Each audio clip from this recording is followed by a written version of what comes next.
अस्सलाम वालेकुम फ्रेंड्स, मुझे अब्दुल्ला शामीर कहते हैं। आज हम बहुत ही इंपॉर्टेंट टॉपिक पर बात करने जा रहे हैं। क्योंकि बहुत सारे स्टूडेंट्स के एग्जाम्स चल रहे हैं, पर्टिकुलरली A2 स्टूडेंट्स और एक्सेलरेटेड स्टूडेंट्स के लिए, तो ये वीडियो उनके लिए बहुत ही कारआमद साबित होने वाली है। आज हम बात करेंगे कि एग्ज़ाम से पहले 24 घंटे किस तरीके से प्लान आउट किए जाएं। बहुत सारे स्टूडेंट्स इस पिछले 24 घंटे में मैस कर देते हैं बहुत सारी चीज़ों को, और बहुत सारे बच्चे एंजाइटी का शिकार हो जाते हैं, डिप्रेशन का शिकार हो जाते हैं। तो देखिए, ये ऐसी कोई बात नहीं है। देखिए, आपका जो एग्ज़ाम होता है और जो रिज़ल्ट होता है वो आपकी through out the year performance की बेस पर होता है, कोई एक दिन या एक रात की परफॉर्मेंस की बेस पर नहीं होता। लेकिन आप उस एक दिन या एक रात से आप अपनी परफॉर्मेंस पर, अपने रिजल्ट को कुछ बेहतर कर सकते हैं। लेकिन अगर आप ये समझते हैं कि आपका पूरा रिजल्ट इस चीज़ पर बेस करता है, तो ऐसा कुछ नहीं। देखिए, ये बात भूल जाएं पिछले 24 घंटे पहले एग्जाम से कि आपने पूरा साल क्या किया। अगर आप पूरा साल को सोचेंगे तो आपको एंजाइटी होगी, डिप्रेशन होगा, और होगा कुछ भी नहीं। ये एक दिन भी ज़ाया हो जाएगा जो पढ़ने का थोड़ा सा टाइम था, जिससे शायद कुछ बेहतरी हो सकती थी, शायद आप पास होने वाले या आपका ग्रेड बेहतर होने वाला था, अब वो भी नहीं होगा। तो याद रखें, अगले यानी कि एग्जाम से पिछले जो 24 घंटे होते हैं उसमें आपने एंजाइटी और डिप्रेशन का शिकार बिल्कुल भी नहीं होना। अब वो कैसे नहीं होना, ये कहना बहुत आसान है, लेकिन डिप्रेशन हो जाता है। इससे बचना कैसे है, उस चीज़ पर हम आज बात करने जाएंगे। देखिए, अगर आपके सामने प्लान होगा किसी भी चीज़ का, तो मुझे उम्मीद है कि आपको एंजाइटी और डिप्रेशन नहीं होगा। अगर आपके पास किसी चीज़ का प्लान नहीं होगा तो यकीन जाने आपके डिप्रेशन आपका बिल्कुल इंतज़ार कर रहा है आने के लिए आपकी ज़िंदगी के अंदर। ठीक है जी। अगर आपके पास किसी चीज़ का प्लान है तो आप ना इधर देखें ना उधर देखें, आप सिर्फ अपने प्लान के ऊपर फोकस करें। मैं आपको प्लान किस तरह से करना है वो मैं आज आपको सिखाऊंगा। ठीक है, तो पहली चीज़ तो ये है कि सिर्फ आपने प्लान पर फोकस रहना है। जब आप प्लान पर फोकस रहेंगे तो एंजाइटी और डिप्रेशन नहीं होगा। बहुत सारे बच्चे एग्जाम से पहले वाले 24 घंटों में से 4-5 घंटे सिर्फ रोने गाने में बजाया कर देते हैं। भाई, इसको नहीं करो, सिर्फ फोकस करो अपने प्लान पर। देखिए, याद रखें, 24 घंटे के अंदर पूरी दुनिया तब्दील नहीं हो सकती, लेकिन कुछ बेहतरी हो सकती है। तो आपने अपॉर्चुनिटी कॉस्ट का फॉर्मूला फॉलो करना है। अपॉर्चुनिटी कॉस्ट का मतलब क्या होता है? कुछ चीज़ों को आपने ऑप्ट करना होता है और कुछ चीज़ों को जाने देना होता है। ठीक है जी। क्योंकि 24 घंटे के अंदर पूरा कोर्स को कवर करना टेक्निकली पॉसिबल नहीं है। तो आप क्या करें, अपॉर्चुनिटी कॉस्ट का फ़ायदा करें। यानी कि आप अपॉर्चुनिटी कॉस्ट का मतलब एक चीज़ ले लें और किसी चीज़ की कॉस्ट बेयर कर लें, किसी भी चीज़ को जाने दें। ठीक है जी। तो ये तो पहला प्रिंसिपल है, क्योंकि ये टेक्निकली पॉसिबल नहीं है कि आप तमाम चीज़ों को कवर अप कर सकें। तो जनाब, अब आपने क्या करना है, सबसे पहले 24 आवर्स में तो आप 6 to 8 आवर्स तो सोने के लिए निकाल दें। बहुत सारे स्टूडेंट्स एग्जामिनेशन हॉल के अंदर सो रहे होते हैं और उनकी आंखें सूजी भी होती हैं, आंखों के लिए डार्क सर्कल्स होते हैं, क्योंकि वो रात भर सोए नहीं होते, उनका रूटीन डिस्टर्ब होता है। आजकल चूँकि रमज़ान चल रहा है तो बहुत सारे मैंने बच्चों को देखा है कि अपने रमज़ान का रूटीन उनका आउट हुआ हुआ है। तो भाई, जब रमज़ान को रूटीन आउट हुआ हुआ है तो अब याद रखिएगा, जो आपका रूटीन टाइम है सोने का, आप उसी वक्त सोएंगे। ये नहीं कि अगर आप रात में 2 बजे सोते हैं तो आप 2 बजे सोने जाएंगे। ये नहीं कि आप जो हैं 12 बजे सोने लेट गए, 2 घंटे वहाँ बर्बाद होंगे। ऐसा नहीं कीजिएगा। You need to spend 6 to 8 hours as a rest. You need to spend for the 6 to 8 hours minimum for the rest. You need to realise this thing first. सबसे इंपॉर्टेंट चीज़ ये, ठीक है।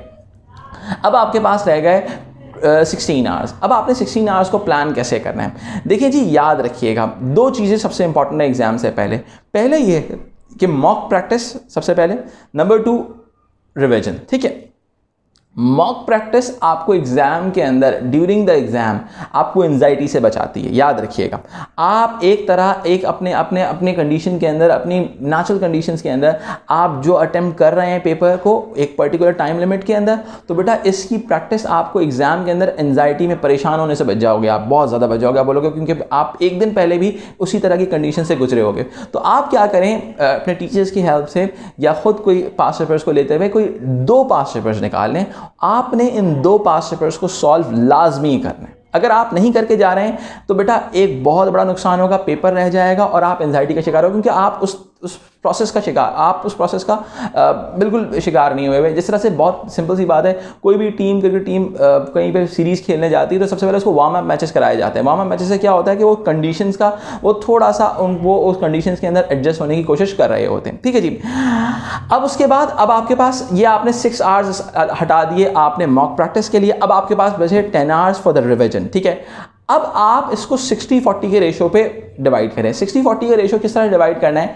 60% टाइम आपने ऐसे टॉपिक्स पे लगाना है जो एग्जाम में जिनके आने के चांसेस ज़्यादा हैं। वो कैसे पता चलेगा? आपको पास्ट पेपर्स को देखते हुए। जैसे कि मैं अगर अपने सब्जेक्ट्स की बात करूँ, जैसे सोशियोलॉजी की बात करूँ आपसे, तो सोशियोलॉजी के अंदर पर्सपेक्टिव का टॉपिक ऐसा है कि अगर आप AS दे रहे हैं या A2 दे रहे हैं तो पर्सपेक्टिव से कुछ ना कुछ जरूर आएगा। तो यानी कि you need to spend minimum 60% time for the revision of those topics जिनके आने के चांसेस एग्जाम में ज़्यादा होते हैं। अच्छा, बहुत सारे बच्चे उनको लगता है कि एक बहुत बड़ी गलती करते हैं, वो कुछ टॉपिक्स जो एग्जाम में बहुत ज़्यादा पूछे जाते हैं वो थोड़ा सा मुश्किल होते हैं, वो छोड़ देते हैं, बोलते हैं यार मुश्किल है छोड़ दो। नहीं बेटा, उसको टाइम लगा के कर लो, हो सकता है वो एग्जाम में आ जाए, फ़ायदा हो जाएगा। ठीक है।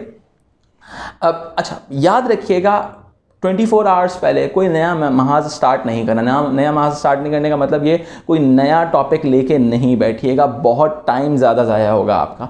ये तमाम चीज़ें पहले करने की थी, अब नहीं की तो छोड़ दें, रहने दें, कुछ नहीं होता। ठीक है, अगर सवाल आ जाए तो छोड़ देंगे, टेंशन नहीं लेनी है। सबसे पहले देखें, टेंशन और एंजाइटी और डिप्रेशन से अपने आप को बचा के रखें, अदरवाइज एग्जाम का जो होने वाला होगा वो भी नहीं होगा। पहली चीज़ तो ये होगा। ठीक है, अब उसके बाद आपने किस चीज़ पर फोकस करना है?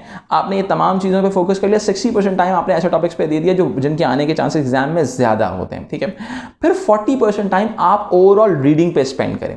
पर्टिकुलरली मैं उन सब्जेक्ट्स की बात करूंगा जो थ्योरी रिलेटेड सब्जेक्ट, जिसमें रीडिंग बहुत मैटर करती है।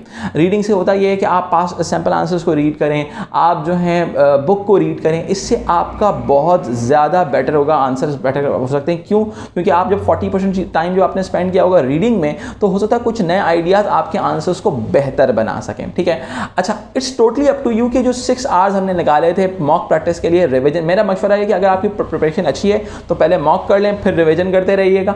अगर प्रैक्टिस थोड़ी सी अच्छी नहीं है, रिवीजन सही से पहले से पढ़ाई सही से नहीं हुई है, तो पहले रिवीजन के 10 आवर्स लगाएं, फिर 6 आवर्स को स्पेंड करें किसके अंदर? अपने मॉक प्रैक्टिस के अंदर। ये मैंने आपको कोई एक जेनेरिक सिस्टम दिया है, ऊपर नीचे सिस्टम हो सकता है, ऐसा नहीं कि आपने बिल्कुल ब्रेक नहीं लेनी, लेकिन आपने अपने टाइम को इस तरह से आपने एडजस्ट करना है। ठीक है जी, यानी कि अगर मैं आपको बहुत सिंपल से फॉर्मेट में बताऊं तो भाई आपने क्या करना है, 8 आवर्स फॉर द सोने के लिए, कॉलेज एग्जामिनेशन हॉल जाने के लिए आपने ये रेस्ट के लिए आपने 8 आवर्स लगा दिए।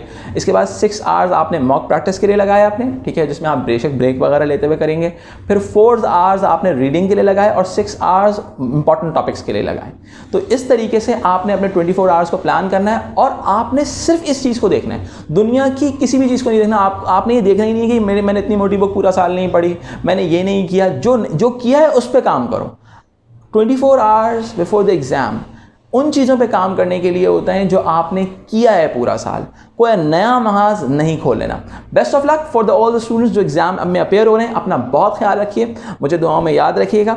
इसके साथ ही अब्दुल्ला शाह मीर को दीजिए इजाज़त। अल्लाह हाफ़िज़।